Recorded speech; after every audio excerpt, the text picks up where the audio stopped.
네, 모처럼 화창한 안식일입니다. 계속 안식일마다 비가 와서 사실 교회를 또 운영하고 또 예배를 드리는 입장에서 늘 마음이 좀 조마조마했습니다. 또 아침부터 비가 막 내려가지고 성도님들께서 교회 오시기에 불편하지 않을까라고 하는 그런 염려가 있었는데 모처럼 해가 뜨고 화창한 안식일을 맞이하니까요, 너무나 좋습니다. 오늘 이런 화평함과 또 즐거움이 우리 모든 성도님들의 마음 가운데 오늘 하루 함께하게 되시길 간절히 소망합니다. 요즘 교회는 성경학교 시즌입니다. 알고 계신가요? 네, 안 넘어갑니다. 네, 지난주부터 동탄 새하늘교회 어린이부에서도 성경학교를 하고 있습니다. 이번 달 말까지 안식일마다 계속 되니 아이들을 좀 많이 보내주시고요, 우리 아이들과 또 성경학교를 진행해 가고 있는 교사들을 위한 많은 기도 부탁드립니다. 어느 날 한 교회에서 어린이반 선생님들이 아이들을 가르치고 있었습니다. 그날 어린이 교과 공부 제목은 하늘나라에 어떻게 갈까요? 였습니다. 네, 노래도 같이 불렀어요. 저기 하늘나라에 어떻게 갈까요? 여러분들 이 노래 아시나요? 네, 저기 하늘나라에, 그 노래입니다. 아이들과 같이 이 노래를 부르고 또 교과 공부에서는 어떻게 하면 하늘나라에 갈 수 있을까요? 라고 하는 주제로 이야기를 하게 되었어요. 노래가 마친 다음에 선생님이 아이들에게 질문을 했습니다. 여러분, 선생님이 교회에 헌금을 많이 하면 천국에 갈 수 있을까요? 아이들이 뭐라고 대답했을까요? 아니요. 아이들이 일제히 아니요라고 대답을 했습니다. 선생님은 또 질문했습니다. 그러면 매달 아프리카에서 굶어 죽어가는 사람들을 도와주면 천국에 갈 수 있을까요? 이번에도 아이들은 아니요라고 대답을 했습니다. 똑똑하지 않습니까? 그러다 선생님이 또 물었습니다. 어떻게 하면 우리가 하늘나라에 갈 수 있을까요? 그러자 한 아이가 손을 번쩍 들더니 말했습니다. 죽어야 천국 갑니다. 네, 좀 엉뚱한 대답이긴 하지만 사실은 아주 정확한 대답입니다. 죽어야 천국에 가죠. 그런데 내가 죽어야 천국에 갑니다. 조금 다른 의미이긴 하죠. 내가 죽어야 하늘나라에 갈 수 있어요.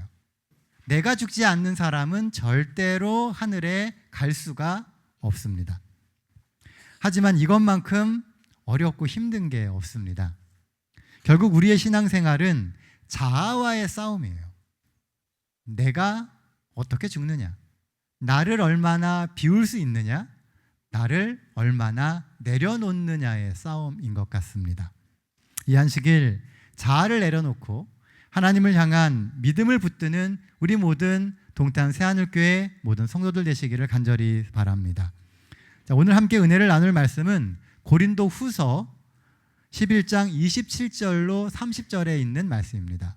네, 말씀의 제목은 자랑과 사랑입니다. 우리 성경절 같이 읽도록 하겠습니다. 한 절씩 번갈아 가면서 읽겠습니다. 27절입니다.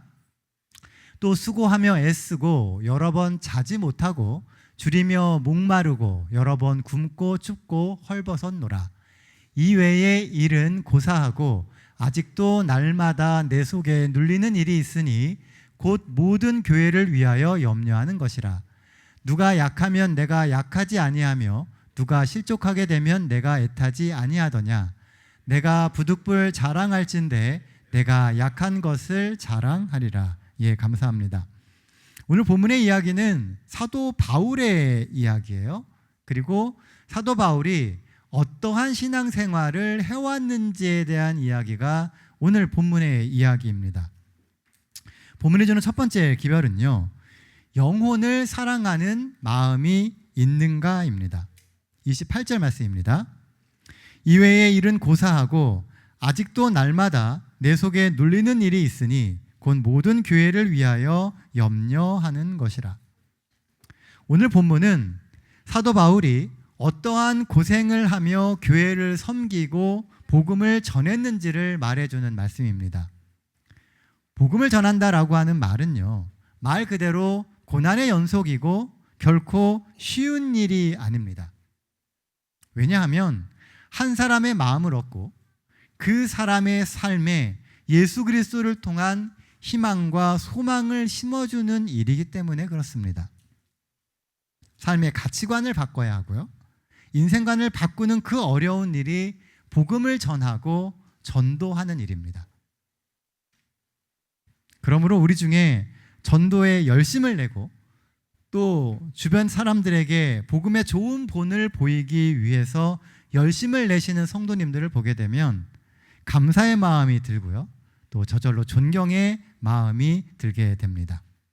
또한 그들의 삶과 그들의 생업을 위하여 기도를 할 수밖에 없게 됩니다. 그럼에도 불구하고요, 이 사도 바울이 복음 전도의 길을 갈 수 있었던 이유에 대해서 우리는 좀 생각해 볼 필요가 있습니다. 사실 사도 바울에게는 영혼 구원에 전념하지 않아도 될 수 있는 여러 가지 상황과 이유들이 있었습니다. 그렇게 고생하며 자신의 삶을 던지지 않아도 이미 사도 바울은 충분히 존경받고 후사를 누릴 수 있는 부와 명예가 있는 사람이었습니다. 가문도 좋았고 학벌도 좋았고요, 그리고 가지고 있는 재산도 적지 않았습니다. 그랬던 그가 복음 전도의 모든 삶을 던지고 자신의 모든 것을 가지고 그리스도 중심의 삶을 살 수 있었던 이유, 바로 그것은 그의 모든 생각을 가득 채우고 있는 영혼을 사랑하는 그 마음 때문이었습니다. 사도 바울이 다른 영혼들을 사랑한 이유는 아주 간단합니다. 그것은 그 영혼들이 얼마나 귀한지를 알았기 때문에 그래요. 자신이 예수 그리스도를 통해서 구원을 받았던 것처럼 내 주변에 있는 그 한 사람 한 사람이 얼마나 소중한 영혼인지를 사도 바울은 마음으로 절실하게 깨닫고 있었기 때문에 그렇습니다. 사람은 누구나 자기 잘난 맛에 삽니다. 저도 그렇고요, 우리도 다 그렇습니다. 목회를 하는 것도 비슷하다고 생각을 합니다. 각자의 능력이 다르기 때문에 목회를 할 수 있는 역량도 다르고 방식도 다릅니다. 그러나 어떤 목회자는 보면은요, 능력이 그닥 출중한 것 같지 않아요. 그럼에도 불구하고 교회를 성장시킵니다. 반면 어떤 목회자는 설교도 잘하고 능력도 아주 출중한데 가는 교회마다 쪼그라듭니다. 이 현실이에요. 자기 명성은 높아지지만 정작 그가 섬기는 교회의 명성은 낮아지는 경우를 보게 됩니다. 왜 그럴까?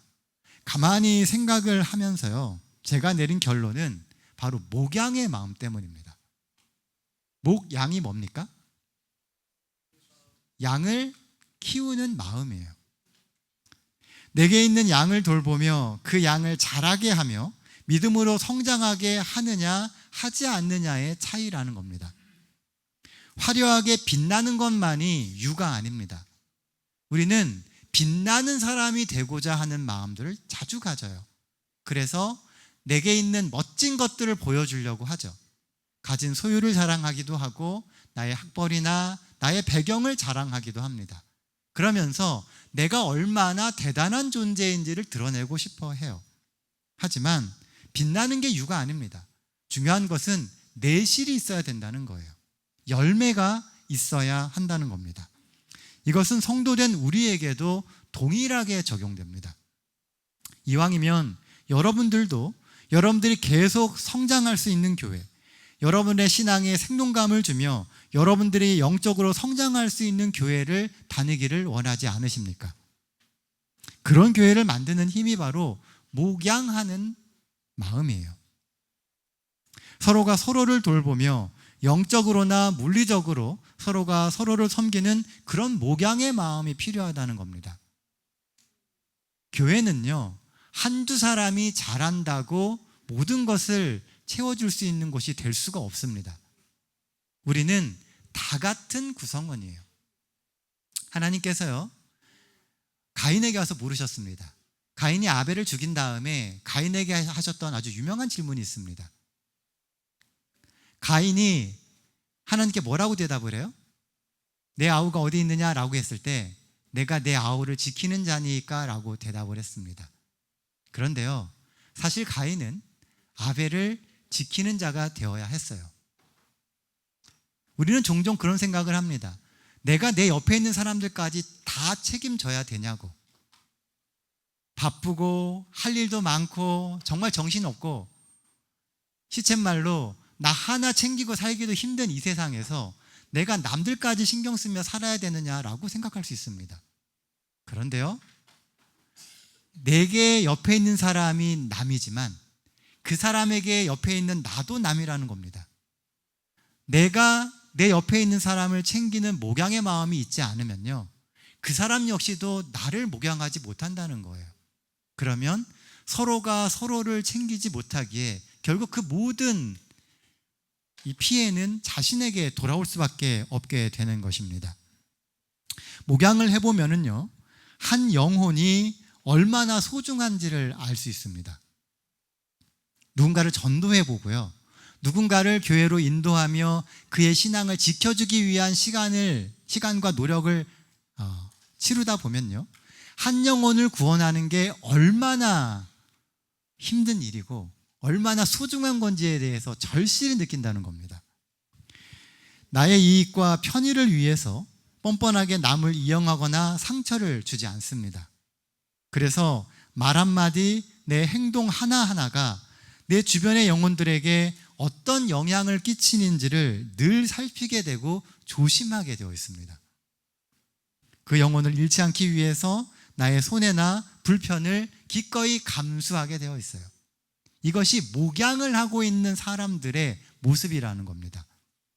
우리 주변에 보면 나를 위하여 유난히 희생해주는 어떤 이가 있습니다. 그리고 나를 위해 기도해주는 그 어떤 이가 있죠. 그 사람이라고 마음에 생각이 없고 욕심이 없어서 그렇게 하는 게 아니라는 거예요.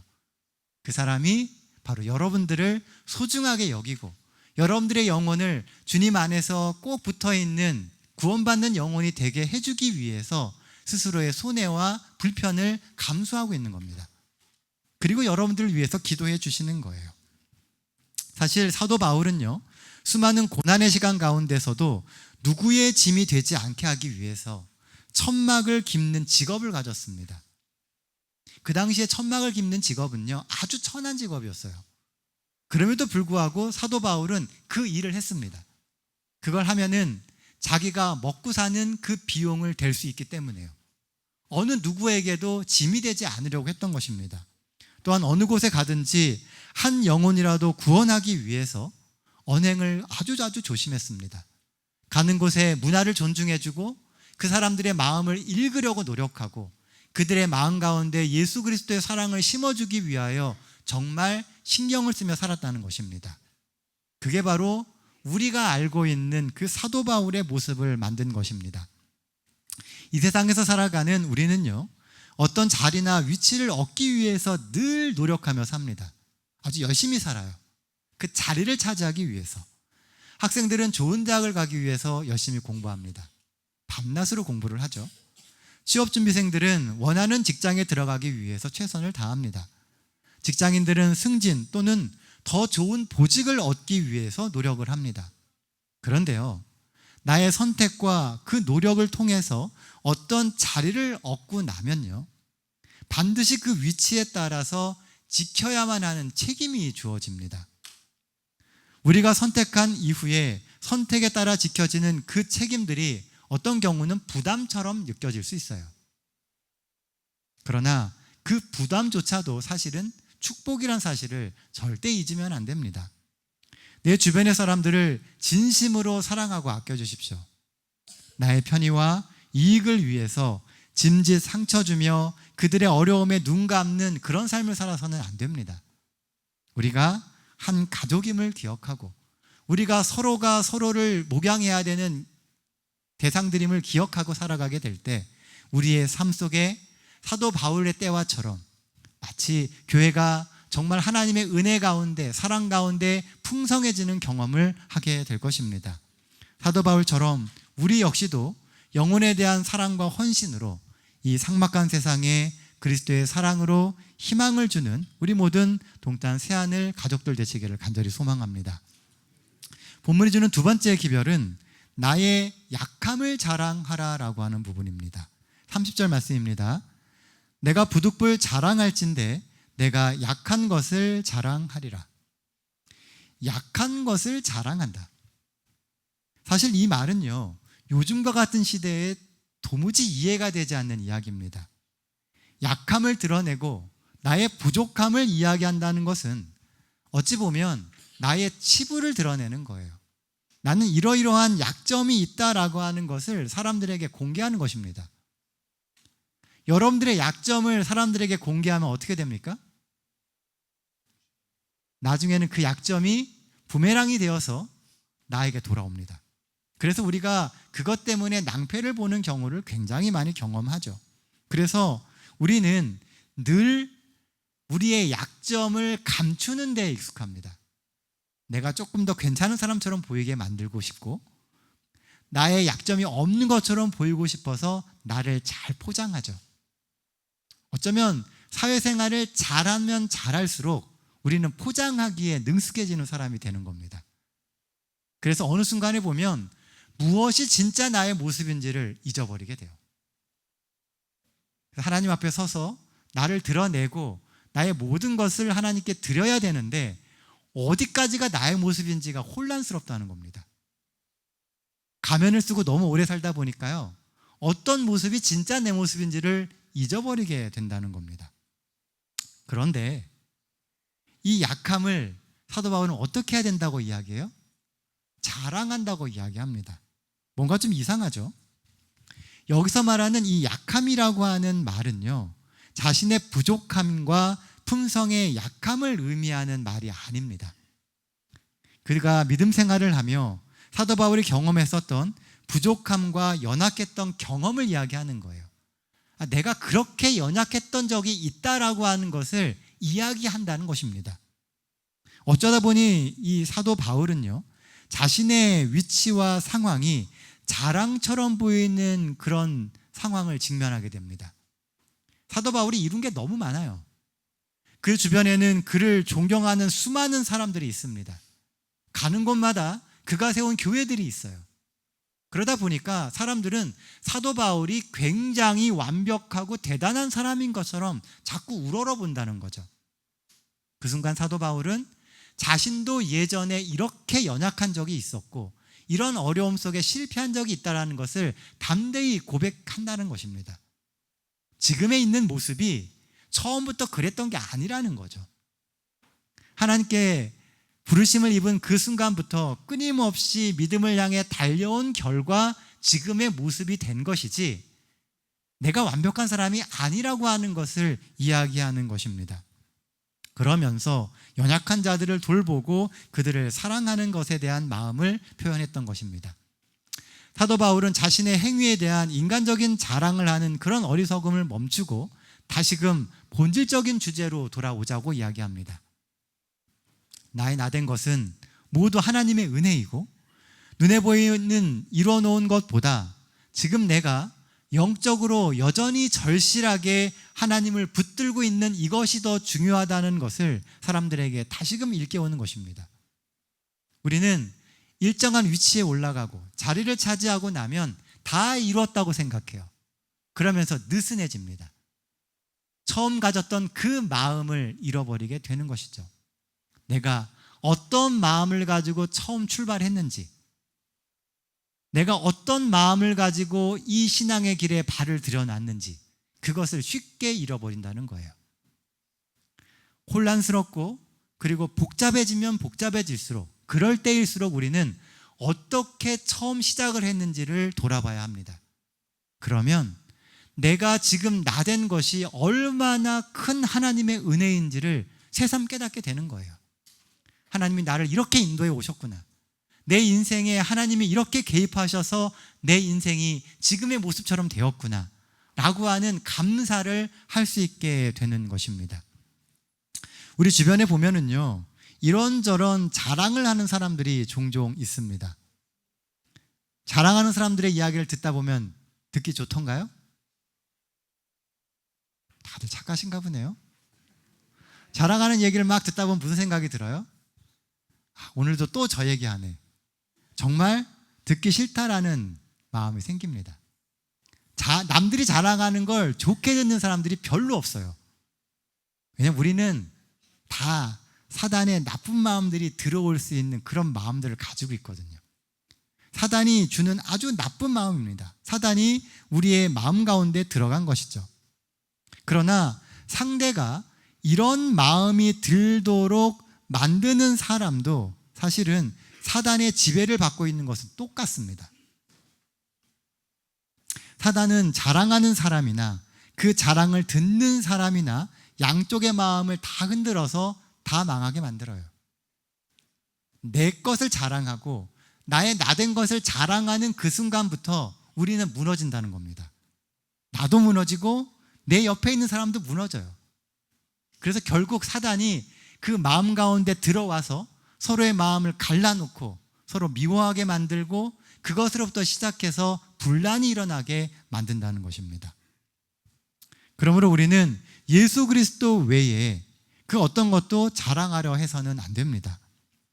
이스라엘이 바벨론에 왜 망했는지 아십니까?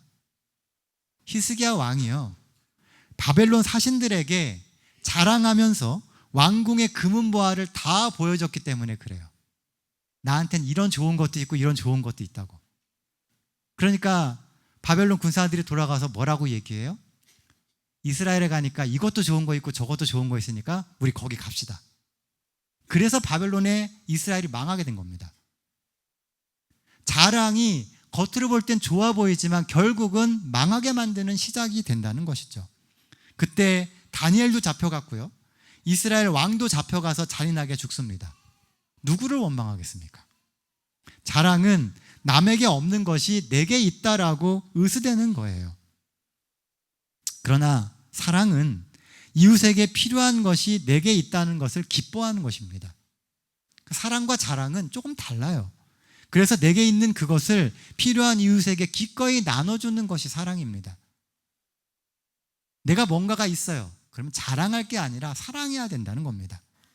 자랑은 나를 바라보게 만들고 싶은 것이고, 사랑은 이웃을 세워주고 싶은 것입니다. 그래서 사랑은 소리 없이 조용히 자신을 헌신하고요, 나눠줌으로 결코 자기를 드러내고 싶어 하지 않는다는 것입니다. 자랑은 소리만 요란할 뿐 아무 결과가 없지만, 사랑은 소리 없이 자신을 헌신하며 결과를 만들어냅니다. 자랑하면 사람이 떠나지만 사랑하면 사람이 모입니다. 자랑하면 내가 크게 보이고 사랑하면 하나님이 크게 보여요.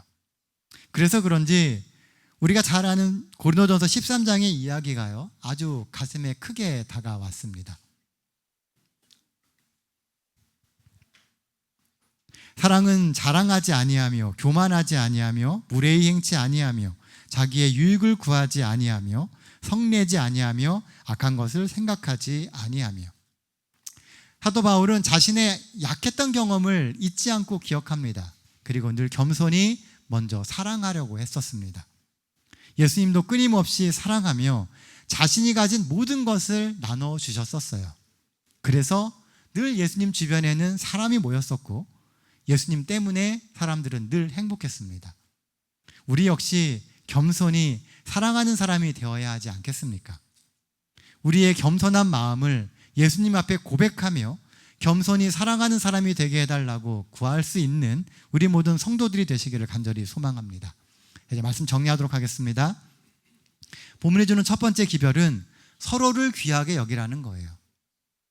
여러분들의 옆에 앉아 계신 그분, 내 가족이 아니라 할지라도 그분들을 귀하게 여겨주십시오.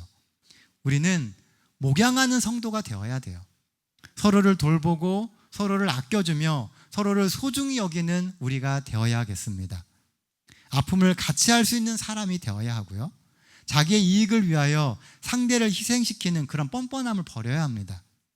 우리 역시 우리를 위해 먼저 희생하고 사랑해준 그 누군가로 인해서 오늘 이 자리에 있음을 잊지 말고 사랑으로 서로를 섬기는 우리 모든 성도들이 되어야겠습니다. 본문 주는 두 번째 기별은 자랑하지 말고 사랑하라라고 하는 겁니다.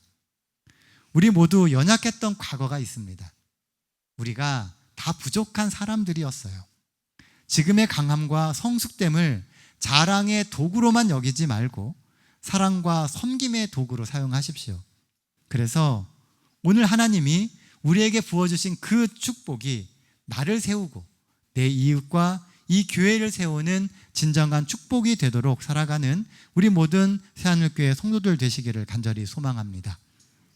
다가오는 한 주의 삶 속에서 예수님의 겸손과 예수님의 사랑이 우리의 삶을 통하여 표현될 수 있기를 간절히 소망하며 오늘 말씀 마치도록 하겠습니다.